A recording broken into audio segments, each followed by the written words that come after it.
Hello, I'm Sebastian. Welcome to Nine Nar Trees podcast. Today, I will summarize and review the book. The Marshall Plan, Dawn of the Cold War by Benn Steil revisits one of the most consequential policy initiatives of the 20th century, the American effort to rebuild a shattered Europe after World War II and, in doing so, reshape the global balance of power. Rather than treating the plan as a purely humanitarian recovery program, Steil frames it as a high-stakes contest over Europe's political and economic future, unfolding amid inflation, shortages, collapsing trade, and intense ideological rivalry. The book examines how the United States designed an aid package that was also a strategic instrument, how European governments argued over sovereignty and integration, and how the Soviet Union responded by tightening its grip on the East. Moving from Washington to London, Paris, Bonn, and Moscow, the narrative highlights the plan's diplomatic bargaining, bureaucratic battles, and long-term consequences. The result is a history of how post-war reconstruction became inseparable from the origins of the Cold War order. I will give you key takeaways from this book. Firstly, Europe in Crisis and the Strategic Logic of Reconstruction, Steil places the Marshall Plan in the harsh realities of post-war Europe, where physical devastation was only part of the emergency. The deeper problem was systemic, shattered production, broken transport networks, acute food and fuel shortages, and a severe dollar gap that made it hard for European countries to import what they needed to restart industry. These conditions created political volatility that threatened democratic governments and opened space for communist parties to gain influence, particularly where unemployment and rationing remained intense. The book emphasizes that American policymakers viewed economic collapse as a security threat, not merely a humanitarian concern. Reconstruction was tied to preventing a power vacuum, stabilizing currencies, and reviving trade across borders so that Europe could become self-sustaining rather than permanently dependent. Steil also underscores that the plan was built on assumptions about how markets, productivity, and coordinated investment would restore growth faster than piecemeal relief. In this framing, the Marshall Plan becomes a calculated response to an intertwined crisis of economics and geopolitics, where recovery tools were designed to yield strategic outcomes, resilient democracies, expanding commerce, and a Europe capable of resisting coercion. Secondly, designing the Marshall Plan in Washington, politics, money, and persuasion. A central strand of Steil's account is how the Marshall Plan was conceived and sold inside the United States, where resources were finite and public support could not be assumed. The program required Congress to commit large sums to overseas recovery at a time when Americans were weary of war and wary of open-ended foreign entanglements. The book highlights the importance of political coalition building, the use of economic arguments about exports and global stability, and the careful crafting of the plan's conditions to reassure skeptics.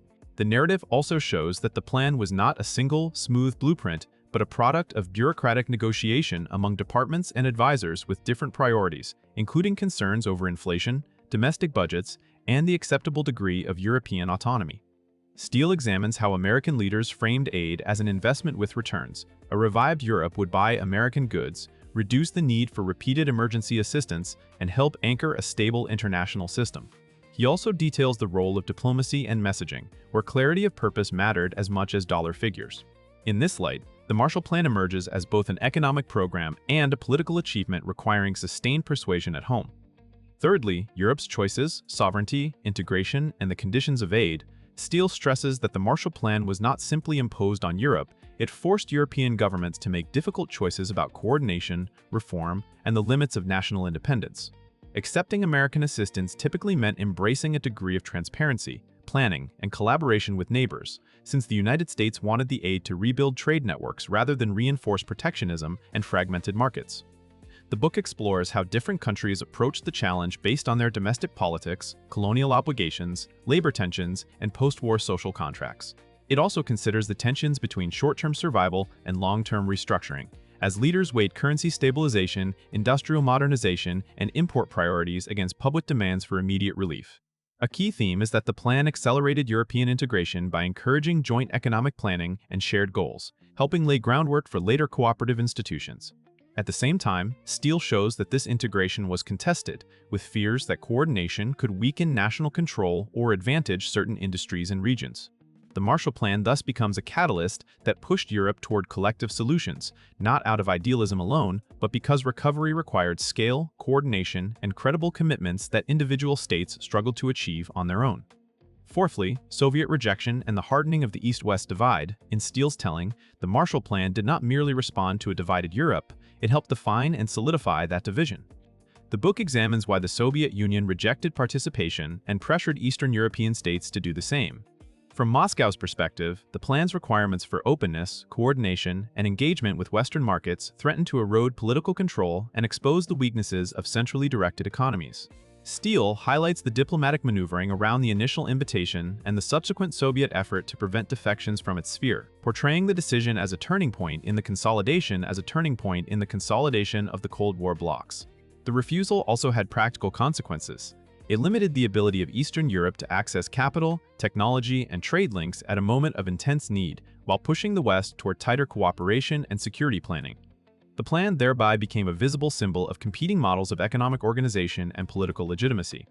By tracing how aid policy intersected with coercion, propaganda, and alliance building, Steil shows that the Marshall Plan was both a reconstruction program and an accelerant of geopolitical separation, making the struggle for Europe's future more explicit and less reversible. Lastly, outcomes and legacy, growth, institutions, and the blueprint for modern statecraft. Steil evaluates the Marshall Plan's results in terms broader than immediate reconstruction statistics, focusing on the institutions, incentives, and strategic habits it helped create. The plan supported stabilization and recovery by easing supply bottlenecks, enabling imports of essential materials, and reinforcing confidence in economic governance.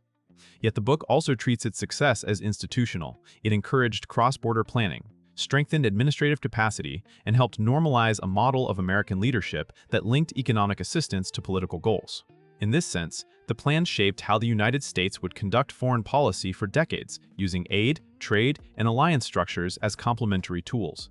Steil also connects the program to the longer arc of European integration, where coordinated recovery contributed to a more interdependent West and a framework for managing competition without constant crisis. The legacy is not presented as automatic or purely benevolent. It involved hard bargains, conditions, and winners and losers. Still, the book suggests that the Marshall Plan's enduring significance lies in its combination of pragmatic economics and strategic clarity. It became a template for rebuilding systems, not just infrastructure, demonstrating how financial resources, policy design, and diplomatic leverage can together reshape international order. In conclusion, this book suits readers who want a rigorous, policy-centered history of how post-war recovery became inseparable from geopolitical rivalry. Students of international relations, economics, and modern European history will find it especially valuable, as will professionals interested in how large-scale aid programs are designed, justified, and implemented under domestic and international constraints.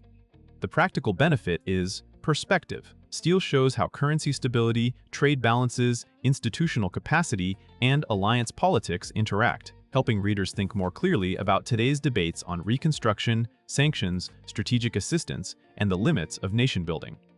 The narrative also clarifies that outcomes often depend less on slogans than on incentives, conditions, and coordination mechanisms that survive, compared to many works that treat the Marshall Plan primarily as an uplifting act of generosity or a simple origin story of European prosperity. Steil emphasizes contingency, political conflict, and the Soviet dimension, making the book sharper as an explanation of the early Cold War. It is worth buying for its integrated view of economics and diplomacy, showing how real-world policy is made and why ambitious programs succeed only when strategy, administration, and coalition building align. If you would like to support Benn Steil, you can buy the book through the Amazon link I've provided in the podcast description. After reading the book, please let me know what you think and share your thoughts. See you around.